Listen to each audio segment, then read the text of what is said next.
नमस्कार, एनबीसी हिंदी पर आप सभी का स्वागत है। मैं हूं आपके साथ मयंक तिवारी। पंजाब में कांग्रेस ने दलित मुख्यमंत्री बनाया और अगर उत्तर प्रदेश की राजनीति की बात की जाए तो कांग्रेस का यूपी के लिहाज से ये फैसला बड़ा मास्टर स्ट्रोक है। लेकिन इस मास्टर स्ट्रोक से कांग्रेस की मुश्किलें भी बढ़ गई हैं। आलम यह है कि कांग्रेस पार्टी टूटने के कगार पर खड़ी है। विधानसभा चुनाव के पहले अमरिंदर सिंह ने कांग्रेस को तोड़ने की पूरी तैयारी कर ली है। किसी को नहीं पता था कि कैप्टन भाजपा में शामिल होंगे या आम आदमी पार्टी में शामिल होंगे या फिर बनाएंगे अपनी अलग पार्टी। ये तो आने वाला वक्त बताएगा। लेकिन कैप्टन ने पार्टी तोड़ने का ऐलान जरूर कर दिया है। कैप्टन ने यह कह दिया है कि वो 2022 के चुनाव में अमृतसर से कांग्रेस के नए अध्यक्ष नवजोत सिंह सिद्धू के खिलाफ एक तगड़ा उम्मीदवार उतारेंगे और सिद्धू को हरा कर दम लेंगे। लेकिन ऐसे में बड़ा सवाल यह है कि वो जिसको भी उम्मीदवार उतारेंगे वो किस पार्टी से होगा। सिद्धू और कैप्टन की अदावत बहुत पुरानी है, लेकिन ये अदावत कयामत में बदल जाएगी। किसी ने सोचा नहीं था कि पंजाब के मुख्यमंत्री पद से इस्तीफा देने के 4 दिन बाद कैप्टन ने 22 सितंबर की रात को एक ऐसा हमला बोला जिसने साफ कर दिया कि कांग्रेस में दो फाड़ तय है। इसे रोकना असंभव से कुछ कम ही रह गया है। कैप्टन ने सिद्धू पर तो हमला बोला ही, उन्होंने पहली बार राहुल गांधी और प्रियंका गांधी को भी लपेटे में ले लिया। अमरिंदर ने राहुल और प्रियंका को अनुभवहीन करार दे दिया और ये चेतावनी दे डाली कि आप सिद्धू को विधायक बनाकर दिखा दीजिए, अब हमारे रास्ते अलग हैं। पर इसके बावजूद कांग्रेस की हिम्मत नहीं हो रही कि कैप्टन को पार्टी से निकाल सके या यहाँ तक कि कारण बताओ नोटिस जारी करने की या फिर कोई चेतावनी ही देने की। गांधी परिवार पर हमला बोलकर कैप्टन ने कांग्रेस की हिलती दीवार को सबके सामने लाकर रख दिया है। कैप्टन ने तो यह भी साफ कर दिया है कि पहले तो वो 2022 के चुनाव में कांग्रेस की जीत के बाद राजनीति छोड़ने की सोच रहे थे, लेकिन अब वो हरगिज ऐसा नहीं करने वाले। मतलब ऐसा लगता है कि कांग्रेस में कैप्टन के भविष्य का फैसला कांग्रेस नहीं, कैप्टन खुद करेंगे। उधर पंजाब में किसान आंदोलन की वजह से राज्य में हाशिए पर पड़ी बीजेपी अमरिंदर सिंह का दोनों बाहें फैलाकर स्वागत करने की तैयारी कर रही है। बस कैप्टन के एक इशारे की देर है। लेकिन यह फैसला कैप्टन के लिए इतना आसान नहीं होने जा रहा। फिलहाल कैप्टन किसी भी तौर पर सिद्धू को सियासी तौर पर खत्म करना चाहते हैं। अमरिंदर ने 20 सितंबर को सिद्धू पर हमला बोलते हुए कहा था कि वो हर जगह खुद को सुपर सीएम दिखाने की कोशिश कर रहे हैं, चन्नी से खुद को ऊपर दिखाने की कोशिश कर रहे हैं। और अगर यही रवैया रहा तो कांग्रेस पंजाब में काम नहीं कर पाएगी। कैप्टन ने सिद्धू को ड्रामा मास्टर बताते हुए कहा था कि उनकी अगुवाई में कांग्रेस विधानसभा चुनाव में अगर 10 सीटें निकाल ले तो बहुत बड़ी बात होगी। कैप्टन ने रिटायरमेंट वाली खबर को खारिज कर दिया है।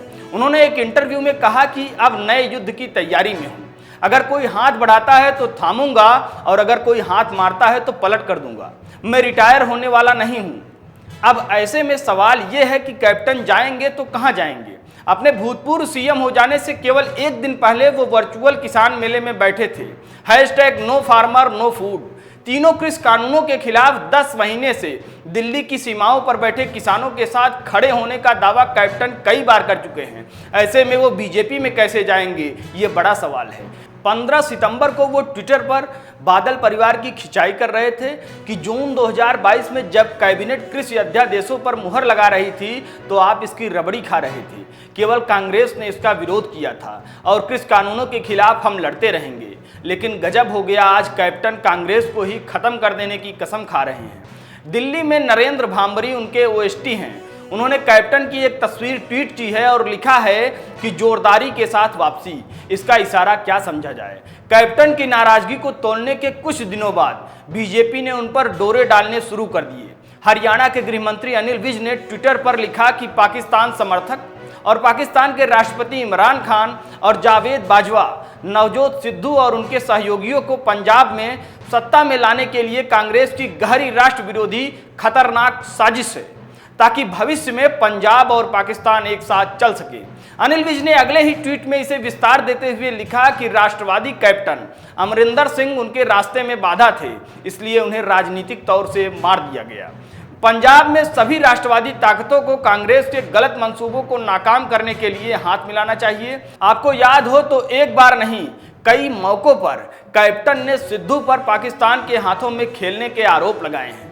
पंजाब के सीएम पद से इस्तीफा देने के बाद भी कैप्टन ने कहा था कि सिद्धू के पाक पीएम इमरान खान और सेना प्रमुख जनरल बाजवा से दोस्ती है। वो लोग आए दिन पाकिस्तान से पंजाब में ड्रोन से हथियार और ड्रग्स भेजते हैं। कश्मीर में पाकिस्तान से भेजे जाने वाले आतंकियों से लड़ते हुए भारतीय जवान शहीद हो रहे हैं। ऐसे में उनसे कोई दोस्ती नहीं रखी जा सकती है। कैप्टन ने सीधे सीधे सिद्धू को राष्ट्रीय सुरक्षा के लिए खतरा बता डाला। अगर आपको याद हो तो 18 जुलाई को सोनिया गांधी ने कैप्टन और सिद्धू के बीच शांति और समझौता कराया था और इसी के बाद 23 जुलाई को सिद्धू को प्रदेश अध्यक्ष बना दिया गया। उस दिन चंडीगढ़ में सिद्धू का जो स्वागत हुआ उसमें कैप्टन भी एक ही हार के नीचे नजर आए थे। लेकिन 27 अगस्त को ही सिद्धू ने बयान दे दिया कि अगर उन्हें फैसला लेने से रोका गया तो ईंट से ईंट बचा देंगे। जाहिर है कि सिद्धू का इशारा कैप्टन की तरफ था। इसके बाद सिद्धू ने कैप्टन का पुराना वीडियो निकालकर बिजली की बढ़ी हुई कीमत घटाने का वादा याद दिला दिया।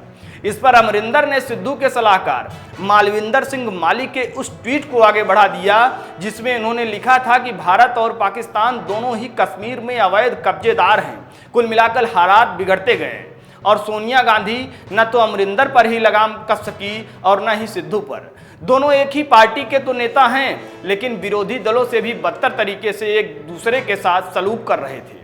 और जब हालात ऐसे हो चले हैं जहां किसी भी समय कांग्रेस की टूटने की खबर आ सकती है, वहां 80 साल के होने जा रहे कैप्टन ने वनवास और विश्राम दोनों से इनकार कर दिया है। फिलहाल कांग्रेस उनके अगले कदम के इंतजार में है। आप भी आगे आगे देखिए होता है क्या। अभी के लिए इतना ही। अगर आपने NBC हिंदी को सब्सक्राइब नहीं किया है तो फौरन कर दीजिए। बेल आइकन दबाइए, घंटी जैसी आकृति है, लाइक कीजिए और कमेंट में जाकर बेबाकी से अपनी राय रखिए।